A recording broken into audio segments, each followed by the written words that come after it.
को 600 ईसा पूर्व से 600 ईस्वी तक के बीच के समय के बारे में बताने जा रहे हैं। यह समय भारतीय इतिहास में बहुत ही महत्वपूर्ण है और इस समय को हम धार्मिक पुनरुत्थान का युग कहते हैं। आप सभी जानते हैं कि प्राचीन वैदिक धर्म जो वैदिक काल से प्रारंभ हुआ और ऋग्वेद सबसे प्राचीन वेद ऋग्वेद है और ऋग्वेद के अनुसार धार्मिक अनुष्ठान और क्रियाकलाप होते थे, लेकिन आगे चल करके धर्म में अंधविश्वास, बहुदेववाद आदि अनेक विकृतियां आ गई, जिससे धार्मिक प्रवृत्ति के प्रति लोगों में आस्था कम होने लगी।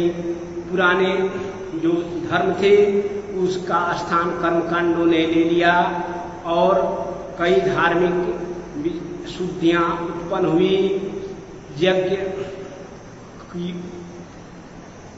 यज्ञ जो थे इसकी बहुलता होने लगी और जो यज्ञ थे बहुत ही महंगे होते थे।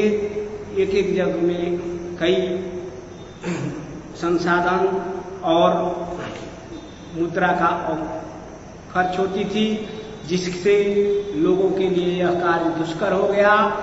उसी समय लोगों के अंदर धर्म के प्रति पुनः उत्थान की भावना पैदा हुई, जिसको हम धार्मिक उत्थान का युग कहते हैं। और उस समय दो महापुरुष भारत की धरती पर अवतरित हुए, जिसमें महावीर स्वामी और गौतम बुद्ध प्रमुख हैं। इन्होंने जो समाज में बुराइयां फैली थी, धार्मिक अंधविश्वास था, उसको दूर करने का प्रयास किया और नवीन धर्म चलाया, जिसको हम क्रमशः जैन धर्म और बौद्ध धर्म के नाम से जानते हैं। तो जैन धर्म के प्रवर्तक महावीर स्वामी थे। इनके बचपन का नाम वर्धमान था। इनके पिता का नाम सिद्धार्थ और माता का नाम त्रिशला था। इनका जन्म 543 ईसा पूर्व बिहार के वैशाली जनपद में हुआ था। वैशाली जिसको आज भी समस्तीपुर के नाम से जाना जाता है और उस जिले का नाम है वैशाली, लेकिन जो मुख्यालय है वह सोनपुर के बाद समस्तीपुर में हाजीपुर, सोनपुर के बाद हाजीपुर पड़ता है। वही हाजीपुर वैशाली का मुख्यालय है और हाजीपुर को ही कागज में, जैसे हाजीपुर जो जिला है उसको वैशाली कहा जाता है, जैसे अपने वहाँ कुशीनगर जिले का नाम है, उसी तरह से यह महावीर स्वामी का जन्म चूंकि वैशाली में हुआ था, इसलिए बिहार के उस जिले का नाम हाजीपुर का वैशाली रखा गया है। तो वहीं पर इनका जन्म हुआ था।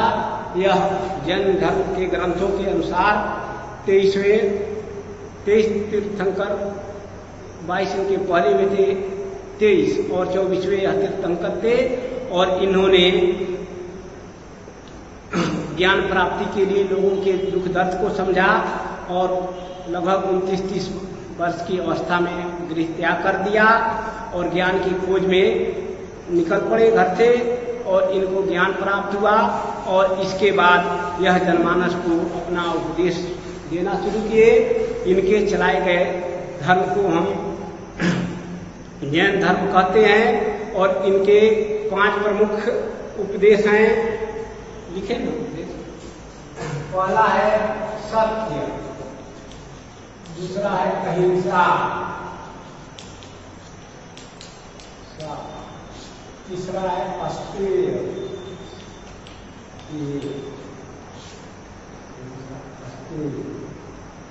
और चौथा है सत्य अहिंसा अस्तेय अप्रिग्रह,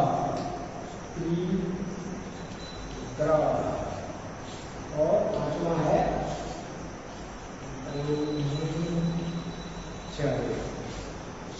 यह 5 इनके सिद्धांत हैं। सत्य, अहिंसा, अस्तेय, अपरिग्रह और ब्रह्मचर्य। सत्य का अर्थ हमें मन, वचन और कर्म तीनों से हमेशा सत्य का पालन करना चाहिए, कभी भी असत्य नहीं बोलना चाहिए। दूसरा है अहिंसा, हमें तन, मन और धन किसी भी चीज से जीवों की हत्या नहीं करना चाहिए, सभी जीवों पर हमें दया करना चाहिए, दीन दुखियों की सेवा करना चाहिए, किसी भी तरह से जीवों की हत्या नहीं करना चाहिए, इसको उन्होंने अहिंसा कहा। और अस्तेय,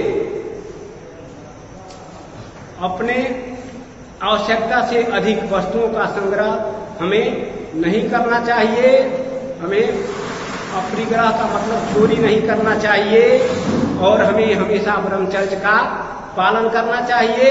यह 5 उनके मुख्य उपदेश हैं, जिसको जैन धर्म में 5 महाव्रत कहा गया है, सत्य, अहिंसा, अस्तेय, अपरिग्रह और ब्रह्मचर्य। तो इसका हमें पालन करना चाहिए। तो यह महावीर स्वामी का चलाया गया धर्म है, जिसको जैन धर्म कहते हैं। और ज्ञान प्राप्ति के बाद यह अपने धर्म का पूरे देश में प्रचार किए और अंत में माना जाता है कि पावापुरी, जिसको पटना के पास कुछ लोग मानते हैं और कुछ लोग यहाँ फाजिलनगर जो है इसको भी पावा नगर के नाम से जानते हैं, लेकिन इनकी मृत्यु पावापुरी में लगभग 70-75 वर्ष की अवस्था में हुई और इन्होंने शरीर त्याग दिया।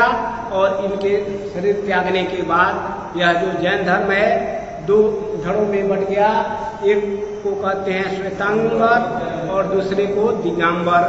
श्वेतांबर वाले सफेद वस्त्र धारण करते हैं, जबकि दिगंबर वाले नंगे रहते हैं। इस तरह से यह जैन धर्म है और इसकी उपदेशों को आपने सुना।